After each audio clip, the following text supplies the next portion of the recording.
बारे में बात करेंगे, वाटरफॉल के बारे में बात करेंगे। तो सबसे पहले हम नर्मदा नदी के ऊपर बने हुए जलप्रपात के बारे में बात करेंगे।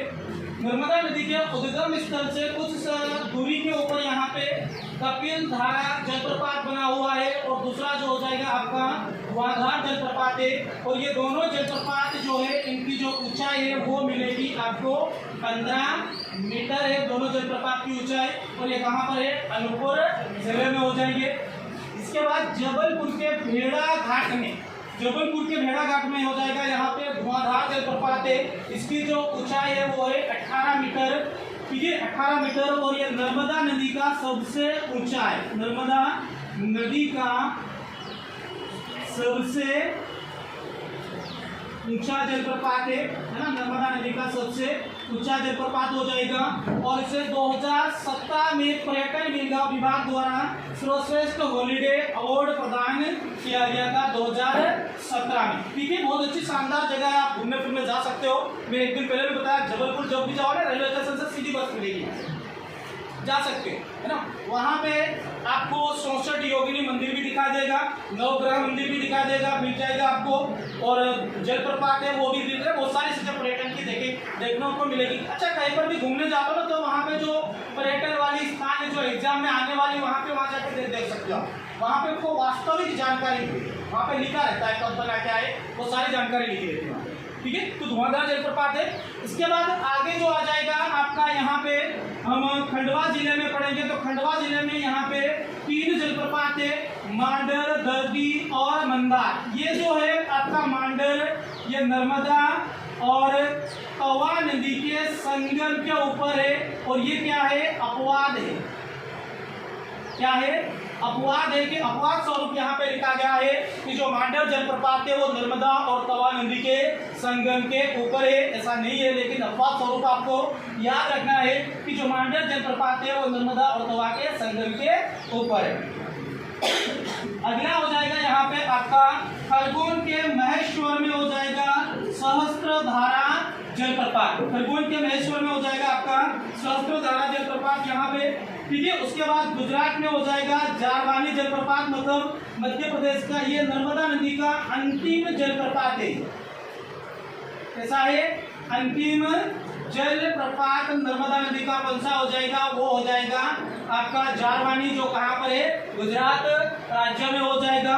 इसके बाद चंबल नदी के ऊपर यहाँ पे उद्गम स्थल के यहाँ पे महू में हो जाएगा पाताल पानी जलप्रपात। और पाताल पानी रेलवे स्टेशन जो है, रेलवे स्टेशन है, इसका नाम क्या कर दिया है? टंट्या भील। क्या नाम कर दिया गया है? टंट्या भील रेलवे स्टेशन कर दिया गया है आपका। यहाँ पे जो पाताल पानी रेलवे स्टेशन टंट्या भील के सम्मान में नामकरण किया गया है, ठीक है।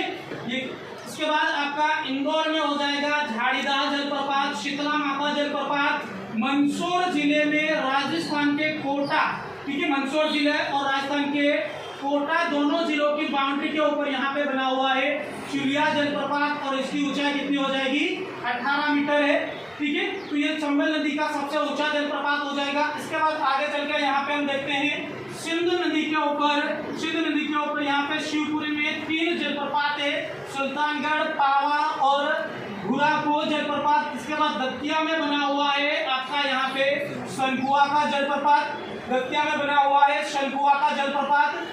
आपका सागर में यहाँ पे बीना नदी के ऊपर बना हुआ है राहतगढ़ जलप्रपात। और दूसरा हो जाएगा भालकुंड जलप्रपात की जो ऊंचाई है वो हो जाएगी 38 मीटर जलप्रपात है। इसके बाद आपका यहाँ पे छतरपुर में आपका खादर नदी के ऊपर है राणे जलप्रपात। राणे को राणे भी लिखा जाता है ना, राणे की जगह पे क्या लिखा जा मिलेगा आपको? राणे। तो समस्या कुछ नहीं है यहाँ पे, ये है कि हम जो न को भी एन लिखते हैं और न को भी एन ही लिखते हैं, ठीक है। न को भी हम क्या लिखते हैं? एन लिखते हैं, और न को भी हम क्या लिखते हैं? एन लिखते हैं। इसलिए इसका स्पेलिंग आप लिखोगे तो इंग्लिश में क्या मिलेगा? राणे मिलेगा, राणे की जगह पे, ठीक है। तो ये हो सकता है यहाँ पे। इसके बाद अगला यहाँ पे हो जाएगा पन्ना में आपका गाथा जलप्रपात है। पन्ना में यहाँ पे हो जाएगा आपका यहाँ पे गाठा जलप्रपात हो जाएगा पन्ना जिले में, और इसकी जो ऊंचाई हो जाएगी वो है आपकी 91 मीटर, और ये पहाड़ी जलप्रपात है, किसी भी नदी के ऊपर नहीं है, और ये एमपी का तीसरा सबसे ऊंचा जलप्रपात है। ठीक है, दूसरा यहाँ पे पांडव जलप्रपात के नदी के ऊपर बना हुआ है। ठीक है, ये एमपी का तीसरा ऊंचा है। किसके बारे में बात कर रहे हैं अपन? गाठा के बारे में, पांडव मत समझ लेना इसको। इसके बाद रीवा जिले में यहाँ पे बहुटी जलप्रपात बना हुआ है सेलर नदी के ऊपर। इस सेलर नदी को कई स्थानों पे ओदा नदी भी लिखा मिलेगा। क्या लिखा मिलेगा? ओदा नदी भी लिखा मिलेगा। इस जलप्रपात की जो ऊंचाई है 198 मीटर है, और यह मध्य प्रदेश का सबसे ऊंचा जलप्रपात है। ठीक है, इसके बाद सच्चाई जलप्रपात बिहार नदी के ऊपर है, इसकी ऊंचाई है 130 मीटर, एमपी का दूसरा सबसे ऊंचा जलप्रपात है। इसके बाद अगला हो जाएगा पूर्वा जलप्रपात, जो टॉन्स या तमसा नदी के ऊपर बना हुआ है। टॉन्स या तमसा नदी के ऊपर। फिर हो जाएगा पियावन और बाहुली जलप्रपात, ये हो सकता है नदियों के नाम हो। ठीक है, इसके बाद अगला यहाँ पे हम पंचमढ़ी में बात करेंगे। पंचमढ़ी में बहुत सारे झरने, पर्वतीय क्षेत्र है ना, पहाड़ी एरिया है, इसलिए बहुत सारे झरने, लेकिन यहाँ प्रमुख झरनों के बारे में बात करते हैं। पहला हो जाएगा अप्सरा। अप्सरा को परी फाल से कभी कहा जाता है। ठीक है, ये एग्जाम में पूछा गया है, परी फाल किसको कहा जाता है? अप्सरा को। दूसरा है जमुना जलप्रपात, जमुना को बी फॉल से कहा जाता है। यहाँ के पानी से क्या होता है? इन्फेक्शन होता है। यहाँ का जो पानी होता है उससे क्या होता है? इन्फेक्शन होता है, इसीलिए ये जलप्रपात कैसा है? प्रसिद्ध है। इसके बाद आपका रजत जलप्रपात, डचेस हो जाएगा, और विही फॉल हो जाएगा। ये सारे के सारे कैसे है? पहाड़ी जलप्रपात है। सारे के सारे कैसे हैं? पहाड़ी जलप्रपात है। तो ये हो गया आपके मध्य प्रदेश के प्रमुख जलप्रपात। ठीक है, आज का इतना रखते हैं।